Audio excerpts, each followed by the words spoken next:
Hello everyone, सभी को नमस्कार।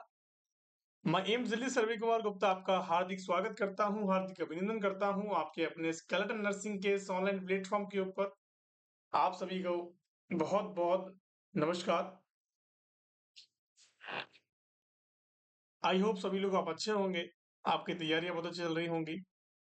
आज की इस क्लास के अंदर कुछ हम इम्पोर्टेंट क्वेश्चंस के बारे में डील करेंगे, जो कि हम हर बार करते हैं, या फिर हम कह सकते हैं कि जो 45 डेज जो नॉर्सेट का हमारा चल रहा है, चैलेंज जो चल रहा है, हमने जो चैलेंज लिया है उसके रिगार्डिंग जो क्वेश्चन आंसर की सीरीज चल रही है, उन्हीं के अंदर की बातें हम यहाँ पे करने वाले हैं। क्वेश्चन सेशन के अंदर कुछ बेसिक क्वेश्चन भी मैंने डाले हुए हैं कि बेसिक क्वेश्चंस को कैसे कैसे देखा जाता है, कैसे कैसे क्वेश्चन यहाँ से बेसिक बनते हैं, उन सब के बारे में हम डिटेल में बात करेंगे। हर बार की तरह मैं आपसे यही कहूंगा कि क्वेश्चन को ध्यान से पढ़ना, उसका आंसर करना, और खुद से समझना, फिर उसका आंसर करने की कोशिश करना। ठीक है, चलिए। हमारी क्लास को स्टार्ट करने से पहले मैं आपसे कुछ इंपॉर्टेंट बातें बताना चाहता हूँ। ठीक है बच्चों, जैसे कि एक बात यह है कि जैसे अगर आपको कोई डाउट होता है, अगर आप कोई भी डाउट अपना सॉल्व करना चाहते हैं, तो हमारे सपोर्टिव नंबर्स पे आप कॉल या मैसेज कर सकते हैं। सपोर्टिव नंबर्स हमारे हैं 9057064291। ठीक है प्यारे बच्चों। और और आज से मतलब कि 2-3 दिनों से आपको ये देखने को मिलेगा हमारे चैनल के ऊपर, हमारे यूट्यूब चैनल के ऊपर आपको ये चीजें भी देखने को मिलेंगी कि वहां पे क्वेश्चन आंसर्स लगातार डाले जाएंगे। ठीक है, तो वहां से भी आपको क्वेश्चन आंसर्स करने हैं, क्योंकि वो भी यूनिक क्वेश्चंस होंगे। आगे बात समझ में, नॉट स्टेट तक हम डेली क्वेश्चंस डालेंगे, वहां पे आपको क्वेश्चन का आंसर करना है। अगर रैशनल नहीं पता तो रैशनल भी ढूंढना है। अगर आप सही आंसर करते हो, और वहां पे रैशनल भी आपको देखने को मिल जाएगा। आप इस नंबर पे कॉल मैसेज करेंगे, आपको ग्रुप के अंदर भी जोड़ा जाएगा, व्हाट्सएप ग्रुप, जो कि बहुत सारे बच्चे वहाँ पे ऑलरेडी जुड़े हुए हैं। वो day by day question series वहाँ पे स्टार्ट चलती रहती है, डे बाय डे क्वेश्चन के डाउट वहाँ पे सॉल्व होते रहते हैं, तो वहां भी जुड़ने का मौका आपको मिलेगा। हमारे स्केलेटन नर्सिंग के इंस्टाग्राम पेज भी है, उस पर भी आप फॉलो कर सकते हैं। एंड हमारा फेसबुक पेज भी है, तो वहां पे भी आप फॉलो कर सकते हैं। इन सब की लिंक जो है मैं वीडियो के डिस्क्रिप्शन में दे दूंगा आपको, तो वहां से आप वहां पे जा सकते हैं। आगे बात समझ में, चलिए हमारी लेक्चर को स्टार्ट करने से पहले आज में आप एक हम मोटिवेशनल थॉट के साथ हम आगे बढ़ते हैं। एक मोटिवेशनल थॉट के साथ आगे बढ़ते हैं। मंजिलें उन्हीं को मिलती हैं जिनके ख्वाब बड़े होते हैं। मंजिलें उन्हीं को मिलती है जिनके ख्वाब बड़े होते हैं, बल्कि मंजिलें उन्हीं को नहीं मिलती हैं जिनके ख्वाब बड़े होते हैं। समझ रहे हैं इस चीज को, मंजिलें उन्हीं को नहीं मिलती हैं जिनके ख्वाब बड़े होते हैं, बल्कि मंजिलें उन्हीं को मिलती हैं जो जिद पर अड़े होते हैं। जो जिद पर अड़े होते हैं। बच्चों, अपनी जिद पे अड़े रहो। देखो, ख्वाब देखने से कुछ नहीं होगा, अपनी जो जिद है, अपनी जो नर्सिंग ऑफिसर बनने का जो सपना है, अपना जो काम है, अपना जो हमारा टारगेट है, उसको अचीव करना है हमें, तो उसके लिए आपको जिद पर अड़े रहना पड़ेगा।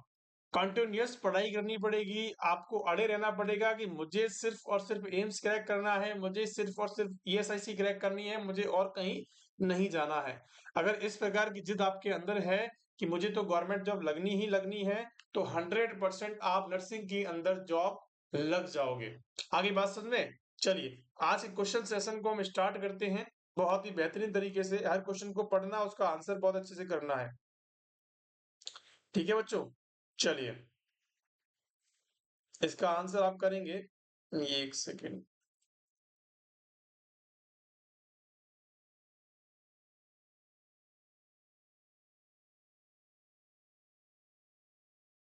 पहला क्वेश्चन आपकी स्क्रीन पर ये रहा।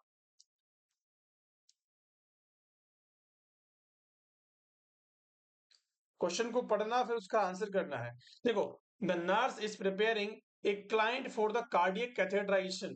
कार्डियक कैथेटराइजेशन के लिए एक पेशेंट है, उसको प्रिपेयर कर रही है। Which of the following nursing intervention कह सकते हैं, या which of the following nurse expect to take, कि क्या वो एक्सपेक्ट करेगी, एक्सेप्ट नहीं है, एक्सेप्ट नहीं है, एक्सपेक्ट है।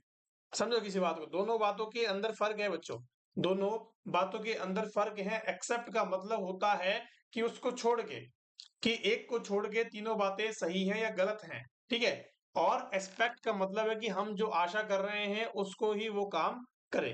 तो आप एक नर्सिंग ऑफिसर हो एम्स के अंदर, ठीक है, कार्डियक कैथेटराइजेशन किसी पेशेंट का होना है, आप उसके लिए प्रिपेयर कर रहे हो, तो आपको सबसे पहली बात क्या याद रखनी है, वो उसके बारे में जानना चाह रहा है क्वेश्चन।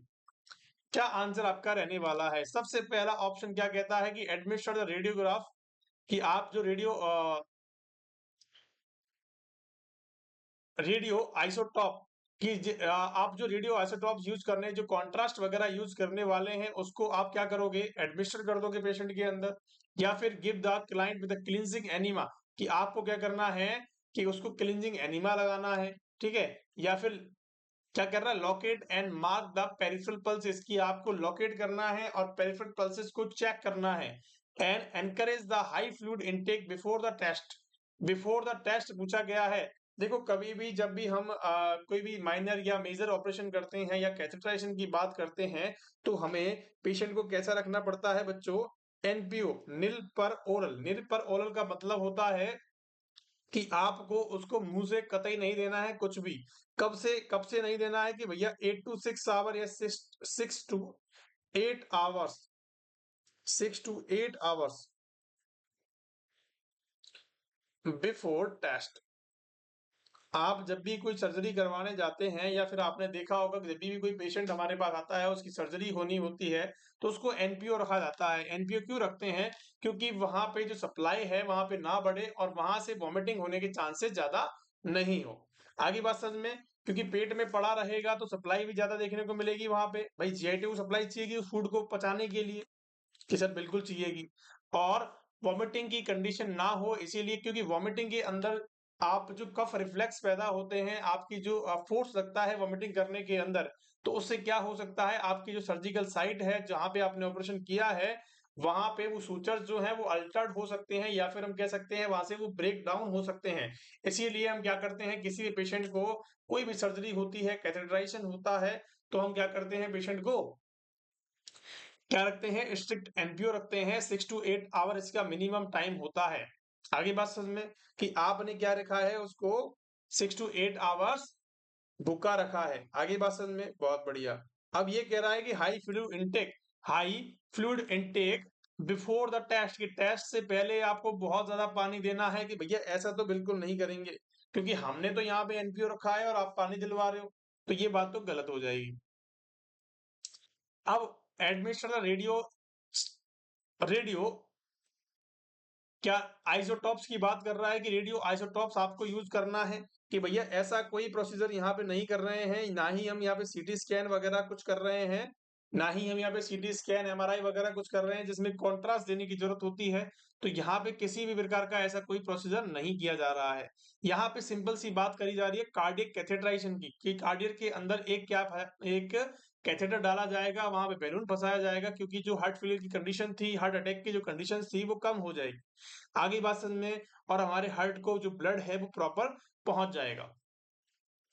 अब दूसरा ऑप्शन क्या कह रहा है, कि give the client cleansing enema, कि भैया क्लींजिंग एनीमा देना है। क्लींजिंग एनीमा एनीमा क्यों देते हैं, कि एनीमा क्यों देते हैं, कि काफी जो पेशेंट्स होते हैं वो कॉन्स्टिपेटेड होते हैं, या फिर हम कह सकते हैं काफी दिनों से जिस पेशेंट ने स्टूल पास नहीं किया है, उस पेशेंट के अंदर हम क्या करते हैं, एनीमा का यूज करते हैं। जबकि ऐसा हमें कहीं पे भी प्रतीत नहीं किया गया है क्वेश्चन के अंदर, ठीक है, तो ये क्या करेंगे, ये भी गलत हो जाएगी। तो हमारे पास बचा कि मार्क द पेरिफेरल पल्सेस, की आपको पेरिफेरल पल्सेस को देखना होगा। आगे बात समझ में, before and after test, before and after test check the, क्या करना है, पेरिफेरल पल्सेस को चेक करना है।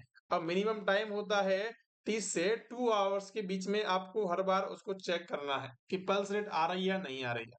आगे बात समझ में, और और कौन सी बात होती है मेरे प्यारे बच्चों, कि रेडियो आइसोटॉप्स का यहाँ पे यूज नहीं कर रहे हैं। तो रेडियो आइसोटॉप्स का यूज नहीं कर रहे हैं, तो किस चीज का यूज करते हैं बच्चों, आयोडीन का यूज करते हैं। क्या करते हैं, आयोडीन डाई जो होती है उसका यूज करते हैं। और उसको यूज करने के बाद आपको क्या करना है, उसका यूज आपने कर लिया, उसके 2 घंटे के बाद, कैथेटराइजेशन होने के 2 घंटे के बाद आपको पेशेंट को बोलना है कि आपको फ्लूइड इनटेक ज्यादा लेना होगा। फ्लूइड इनटेक ज्यादा लेना होगा, मतलब कि फ्लूइड इनटेक जो है वो आपका इंक्रीज किया गया है। और जब भी फ्लूइड इनटेक इंक्रीज करते हैं तो वो किस लिए कर रहे हैं कार्डियक कैथेटराइजेशन के बाद, कि भैया आयोडीन डाई जो है हमारी बॉडी के अंदर प्रेजेंट है उसको बाहर निकालने के लिए हम इसको उपयोग कर रहे हैं। क्या मेरी बात और दोनों की बात, दोनों ये क्वेश्चन जो है वो आपको समझ में आया नहीं आया प्यारे बच्चों? बहुत इजी है, बहुत इजी है।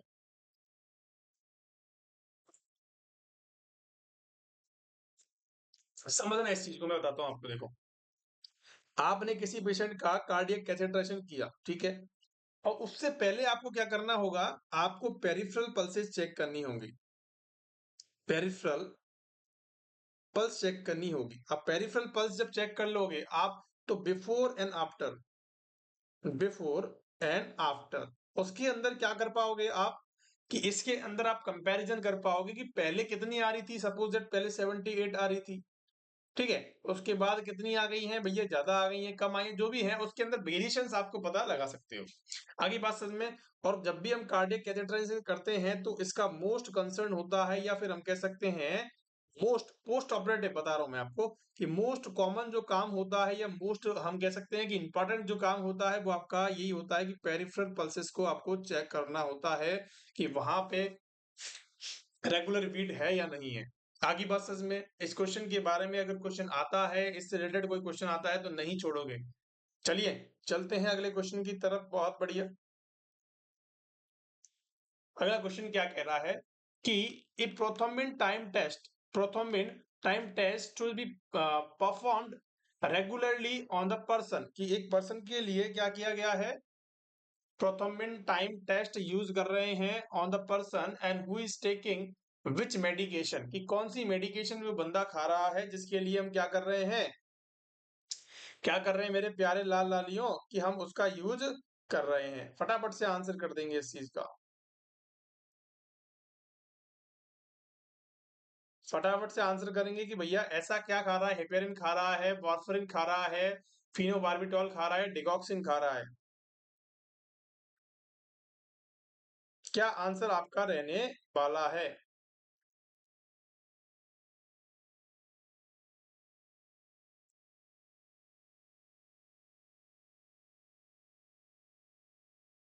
क्या आंसर रहेगा बच्चों, फटाफट से बताएंगे क्या रहेगा, जल्दी से बताएंगे। देखो बहुत सारी चीजें हैं जो आपको याद रखनी है बच्चों, क्योंकि इंपॉर्टेंट है। प्रोथर्मिन टाइम क्या होता है, एपीटीटी क्या होता है, उसके लिए हम क्या करते हैं। देखो, सबसे पहली बात अगर मैं आपसे बात करूं, प्रोथर्मिन जो टाइम होता है, प्रोथर्मिन जो टाइम की बात करते हैं, प्रोथर्मिन टाइम हम किसके लिए यूज करते हैं बच्चों, कि भैया वार्फरिन के लिए यूज करते हैं। किसके लिए करते हैं, वार्फरिन के लिए यूज करते हैं। बाकी बात समझ में। अगर आपको प्रोथर्मिन टाइम को देखना है तो आपको क्या करना होता है, कि वार्फरिन का यूज करते हैं, क्योंकि जब भी पेशेंट वार्फरिन लेते हैं, कोई भी पेशेंट जो वार्फरिन ले रहा है उसके अंदर प्रोथर्मिन टाइम का जनरली यूज करते हैं। क्या करते हैं बच्चों, जनरली हम प्रोथर्मिन टाइम का यूज करते हैं, और नॉर्मल कितना होता है, कि भैया 11 से 13 होता है, 11 से 13 सेकंड का होता है। कितना, 11 से 13 सेकंड का होता है। लेकिन अगर इसका डेढ़ से, अगर 1.5 से 2.5 गुना अगर इतना ज्यादा देखने को मिलता है अगर, तो इट्स अ नॉर्मल बात। तो ये भी नॉर्मल कंडीशन देखने को मिलती है। इन बातों को ध्यान समझना, जो चीजें मैं आपको बता रहा हूँ वो बहुत ज्यादा इंपॉर्टेंट आपके लिए रहने वाली है।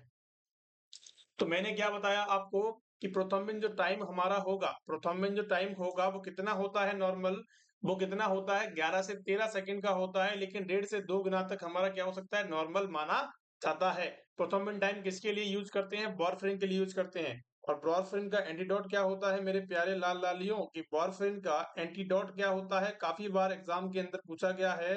तो आपको बताना है विटामिन के होता है। क्या होता है, विटामिन के होता है। विटामिन के का इंजेक्शन भी लगाया जाता है हमारे बच्चों के अंदर। जब भी न्यूबॉर्न बेबी होता है उसके अंदर विटामिन के का इंजेक्शन लगता है। कितना लगता है और कौन सी साइड पे लगता है, आप लोग कमेंट करके बताओगे। ठीक है, कितना लगता है और कौन सी साइड पर लगता है वो आप लोग कमेंट करके बताओगे फटाफट से। ठीक है बच्चों, तो मैंने आपको बताया कि इसके अंदर प्रोथर्मिन जो टाइम होता है वो वार्फरिन के लिए यूज करते हैं, और 1.5 से 2.5 गुना तक ये नॉर्मल माना जाता है। चलिए हेपेरिन की बात कर लेते हैं बच्चों। कि भैया हेपेरिन का एंटीडोट क्या होता है? हेपेरिन का जो एंटीडोट होता है वो क्या होता है मेरे प्यारे लाल लालियों? कि सर हेपेरिन का एंटीडोट होता है प्रोटामाइन सल्फेट। प्रोटामाइन सल्फेट क्या होता है? प्रोटामाइन सल्फेट होता है। हेपेरिन की हमने बात करी, हेपेरिन का क्या होता है भैया? इसके अंदर क्या चीज चेक करते हैं कि पार्शियल थ्रोम्बोप्लास्टिन टाइम। इसके अंदर क्या चेक करते हैं बच्चों कि पार्शियल थ्रोम्बोप्लास्टिन टाइम चेक करते हैं, जो कि कितना होता है? 25 से 35 सेकंड का होता है। 25 से 35 सेकंड का होता है। और इसकी बात करें तो ये भी 2 से ढाई गुना तक नॉर्मल माना जाता है। अगर इतना ज्यादा देखने को मिल रहा है, 2 से ढाई गुना ज्यादा देखने को मिल रहा है, तो भी नॉर्मल बातें रखी जाएंगी।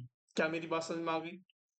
और अगर मैं यहाँ पे आपसे फिनोबार्बिटॉन और डिगॉक्सिन की बात करूं तो इसका कोई रोल नहीं होता है। इसके सीरम लेवल्स देखे जाते हैं अगर टॉक्सिसिटी होती है तो। क्या मेरी बात समझ में आ गई? दोनों बातें आपको समझ में आई है नहीं आई बच्चों? दोनों बातें समझ में आई है नहीं आई? अगर पीटी की बात कर रहा है, प्रोथ्रोम्बिन टाइम की बात कर रहा है, तो वो हमारे वार्फरिन के लिए होगा। अगर पार्शियल थ्रोम्बोप्लास्टिन की टाइम की बात कर रहा है तो वो किसके लिए होगा? हमारे हेपेरिन के लिए होगा। चलिए अगला क्वेश्चन आपकी स्क्रीन पर ये रहा कि nurse is teaching an adult and who has angina about taking the nitroglycerin। देखो नाइट्रोग्लिसरीन बहुत इंपॉर्टेंट टॉपिक है, इसके बारे में मैंने आपको पिछली क्लासेस में भी बताया था। प्लीज जाके देखें, वहां पे भी बहुत ज्यादा इंपॉर्टेंट है। मैं आपको यहाँ पे ब्रीफ डिस्कशन देने वाला हूँ। The nurse tells him the nurse tells him he will know the nitroglycerin effective ban। कि वो कैसे जानना चाहती है कि nurse tell him he will know कि वो जानना चाहती है कि क्या नाइट्रोग्लिसरीन कैसे इफेक्ट करती है। क्या करेंगे? He is experience telling under the tongue. क्या कर रही है कि telling under the tongue, tongue के अंदर रख लेगी। And his pulses rate increase and pain subsides and his activity tolerance. क्या आंसर आपका रहने यहाँ पे वाला है? फटाफट से आंसर करेंगे।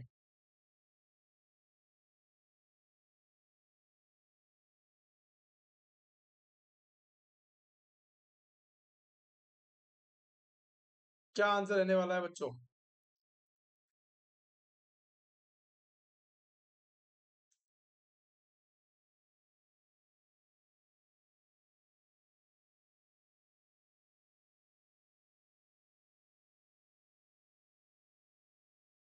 जल्दी से आंसर करेंगे।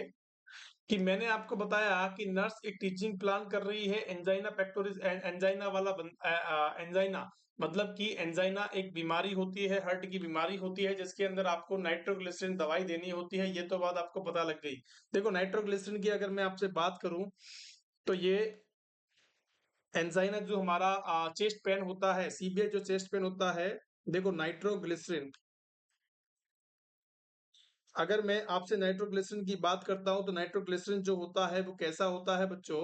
ये क्या काम करता है कि भाई एंजाइना, एंजाइना का मतलब होता है चेस्ट पेन या सीवियर चेस्ट पेन। फिर चेस्ट पेन के अंदर आपको कौन सी दवाई दी जाती है? नाइट्रोग्लिसरीन दी जाती है। ठीक है। अगर मैं आपसे यहाँ पे बात करूं कि नाइट्रोग्लिसरीन का काम क्या होता है, कि भैया ये वैसो डायलेशन का काम करती है। क्या करती है? वैसो डायलेशन का काम करती है। वैसो डायलेशन का मतलब क्या करेगी भैया? वेसल्स को डायलेट करने का काम करेगी। और और क्या करती है कि भैया ये एनाल्जेसिक्स का काम करती है। भैया अगर ये बात कर रहे हैं हम कि चेस्ट पेन के अंदर दी जा रही, तो मतलब पेन तो कम करेगी ही करेगी। अब जब भी वेसोडाइलेशन होता है तो बीपी कैसा हो जाता है? बीपी कैसा होता है बच्चों? बीपी आपको कम देखने को मिलता है। और हार्ट रेट जो होती है वो भी कैसी हो जाती है? कम हो जाती है। मतलब कि ये का काम करता है कि हमारे वेसल्स को डायलेट करने का काम करता है। और जब भी वेसल्स डायलेट होती है तो बीपी और हार्ट रेट कम हो जाता है। और जब भी हार्ट रेट कम होती है तो इसका मतलब क्या है कि वो इफेक्ट कर रही है। देखो एक्टिविटी इंटॉलरेंस आपको क्या करना पड़ेगा? इंक्रीज नहीं करने पड़ेंगे, आपको कम करने पड़ेगा। तो पेन, अगर हम कह रहे हैं कि हिज पेन इज सबसाइड, कि भैया अगर उसका दर्द जो है वो चला गया है, तो इसका मतलब क्या है कि नाइट्रोग्लिसरीन क्या है? इफेक्टिव है। नाइट्रोग्लिसरीन क्या है मेरे प्यारे बच्चों? इफेक्टिव है। तो third is the correct answer. जिसने भी बच्चे ने थर्ड दिया है वो करेक्ट आंसर है। अगर मैं आपसे बात करूं कि दूसरे ऑप्शन के अंदर क्या दे रखा है कि हिज पल्स रेट इंक्रीज, जबकि मैंने आपको बताया है कि पल्स रेट कैसी होती है मेरे प्यारे बच्चों, कि सर डिक्रीज हो जाती है। हार्ट रेट कह लो या पल्स रेट कह लो, एक ही बात होती है। ठीक है। ही experience telling the under the tongue, कि भैया अंडर द टंग रखते हैं इसको, बहुत बढ़िया, ये भी बात सत्य है। मतलब कि अगर मैं आपसे बात करूं इफेक्टिवनेस का कैसे पता लगेगा, तो इससे कैसे लगेगा कि पेन आपका जो है वो सबसाइड हो चुका है। आगे बात समझ में, कि आपको पेन के अंदर रिलीफ मिल गया है, इसका मतलब कि आपके अंदर कोई भी कंडीशन नहीं है। आगे बात समझ में। और मैं अगर यहाँ पे बात करूं कि इसको जो रूट होता है वो कैसा होता है, रूट जो होता है वो कैसा होता है, सबलिंगुअल होता है। सबलिंगुअल का मतलब क्या होता है कि आपको टंग के अंदर एक दवाई दी जाएगी जो कि आपको टंग के अंदर रखनी है और वहां से डिसॉल्व वो हो जाएगी। चलिए अगले क्वेश्चन की तरफ चलते हैं, समझ में आ गया होगा आई होप। डिगॉक्सिन की यहाँ पे बात करी गई है कि डिगॉक्सिन क्या है।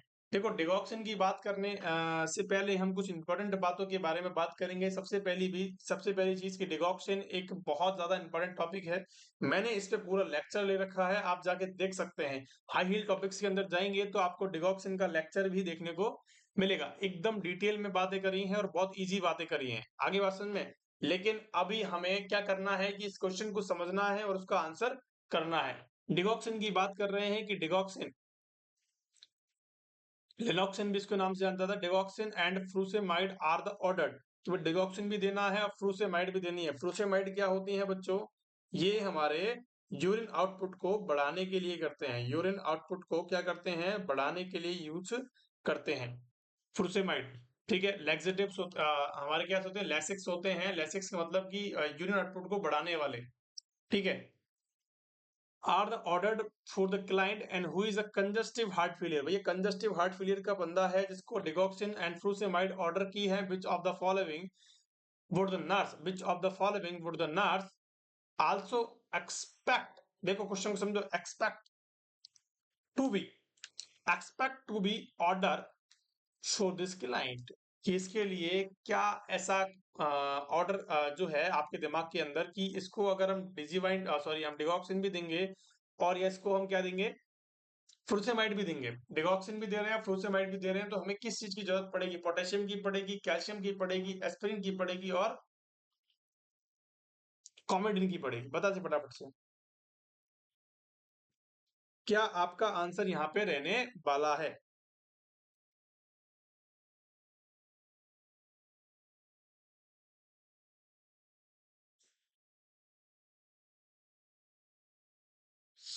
फटाफट से आंसर कर देंगे। डिगॉक्सिन का क्वेश्चन है, बहुत ज्यादा इंपॉर्टेंट है बच्चों।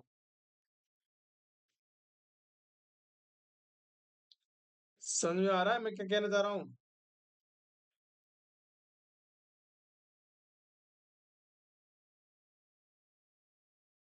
चलिए फटाफट से आंसर करेंगे इसका।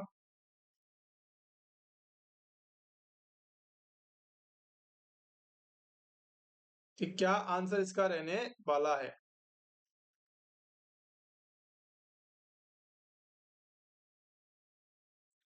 देखो बहुत इजी आंसर है। अगर मैं इजी आंसर की बात करता हूं आपसे, तो इसका आंसर ही बहुत इजी है बच्चों। बहुत कठिन नहीं है इसका आंसर।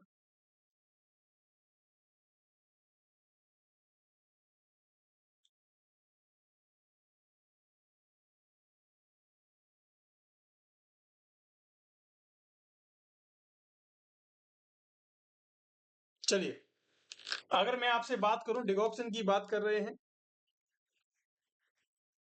क्या कर रहे हैं? डिगॉक्सिन की बात कर रहे हैं। तो डिगॉक्सिन के साथ सबसे पहली चीज आपको ये समझनी है कि जब भी आप डिगॉक्सिन ऑर्डर करते हो, तो डिगॉक्सिन के कुछ साइड इफेक्ट्स अपने होते हैं। देखो ड्रग ऑफ चॉइस होती है, मैंने पूरी बातें यहाँ वहां पे कर रखी है, आप सभी को पता है कि मैंने पूरा लेक्चर ले रखा है, आप जाके देख सकते हैं।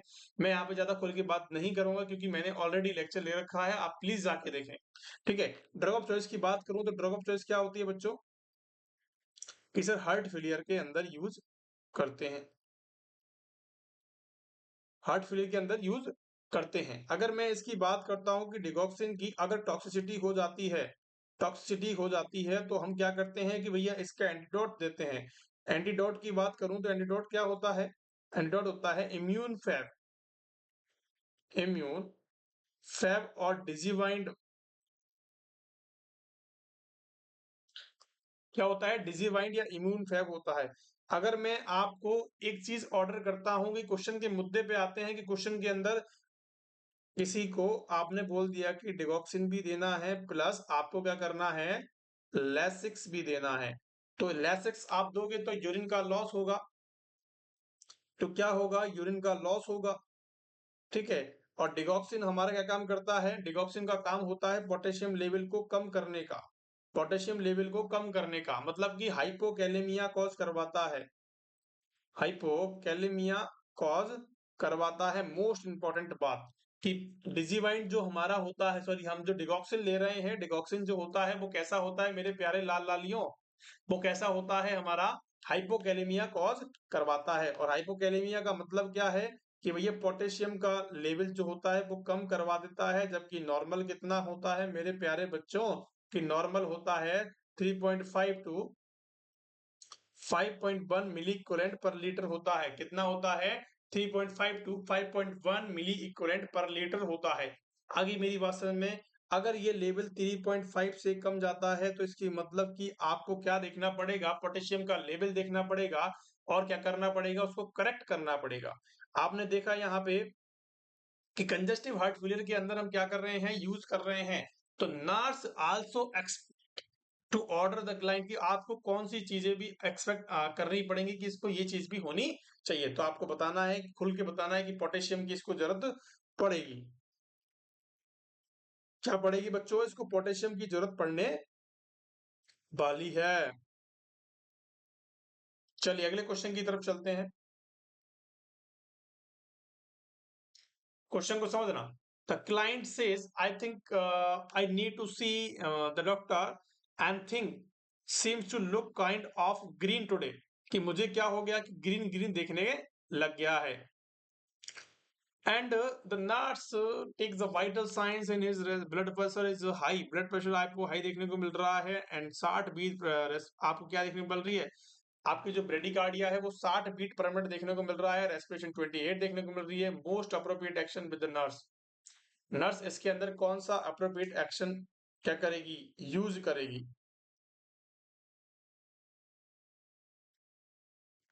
क्या आंसर आपका रहने वाला है, फटाफट से आंसर करेंगे इस चीज का कि क्या आपका क्या आंसर इसके अंदर रहेगा। क्वेश्चन नंबर ऑप्शन नंबर क्या कहता है, पहला कि admission the medication and record the finding on the chart, कि आपने एडमिशन कर दिया मेडिकेशन को, ऐसा अगर दिखाई दे रहा है एडमिशन करना है और क्या करना है, रिकॉर्ड करना है।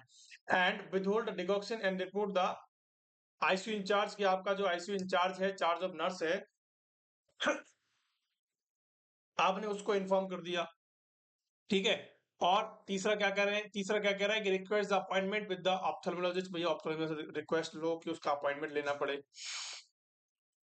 And reassure the client and that is having normal and reaction in his medication,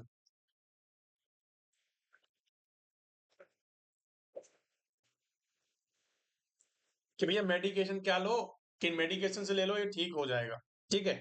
अब मैं आपसे एक बात करता हूं कि पेशेंट क्या ले रहा है बच्चों, सबसे पहली चीज कि पेशेंट को क्या दे रहे हैं, अप्रोप्रिएट एक्शन कह रहा है। और अब इसकी बात अपन करते हैं कि एक पेशेंट है जो कि डिगॉक्सिन खा रहा है, ठीक है, जो कि डिगॉक्सिन खा रहा है। मैंने अभी आपको बताया कि डिगॉक्सिन का पहला साइन होता है क्या, एनोरेक्सिया, कि पेशेंट को भूख लगना कम हो जाती है। एनोरेक्सिया इसका मोस्ट इंपॉर्टेंट या हम कह सकते हैं अर्ली साइन आपको देखने को मिलता है। जब भी ऐसा आपको देखने को मिलता है, और क्या देखने को मिलता है कि भैया आपके अंदर ग्रीन या येलो कलर की आपको क्या देखने को मिलती है, सारी चीजें देखने को मिल जाती है, मतलब कि एक आइस के अराउंड आपको green and yellowish colourless colour blindness हो जाती है। आपको क्या देखने को मिलता है वहां पे, ग्रीन एंड येलो, मतलब सब कुछ या तो हरा दिखेगा या पीला आपको देखने को मिलेगा। और जब भी ऐसा होता है तो इसका मतलब है कि डिगॉक्सिन की टॉक्सिसिटी जो होती है वो हो चुकी है, डिगॉक्सिन टॉक्सिसिटी अकर, कि आपको डिगॉक्सिन की टॉक्सिसिटी हो चुकी है। और जब भी टॉक्सिसिटी होती है तो हम क्या करते हैं यूज भैया, कि डिजीवाइंड फैब, डिजीवाइंड फैब या इम्यून फैब के भी नाम से हम जानते हैं, इम्यून फैब के भी नाम से हम जानते हैं बच्चों। आगे बात समझ में? यहाँ तक कि क्वेश्चन के अंदर किसी को कोई डाउट बच्चों, तो हमने क्या करना है, अगर ऐसी कंडीशंस आपको देखने को मिल रही हैं, तो हमें क्या करना है, विथहोल्ड करना है डिगॉक्सिन को, क्योंकि ये क्या होता है कि उसके साइन एंड सिम्पटम्स देखने को मिलते हैं कि लाल पीला आप हरा पीला आपको दिखाई दे रहा है, इसका मतलब कि ये डिगॉक्सिन टॉक्सिटी हो चुकी है, उसको तुरंत के तुरंत हमें इम्यून फेक देना पड़ेगा। कि आपको क्या करना है, विथहोल्ड करना है डिगॉक्सिन को and report the ICU incharge, तुरंत के तुरंत आपको बताना है कि ऐसी ऐसी कंडीशंस हो गई हैं, ऐसी ऐसी बला हो गई है हमारे साथ, तो आपको हमें क्या करना है। आगे बात समझ में? तो thank you so much for being there, आज के लिए इतना ही काफी है। Okay, thank you, bye.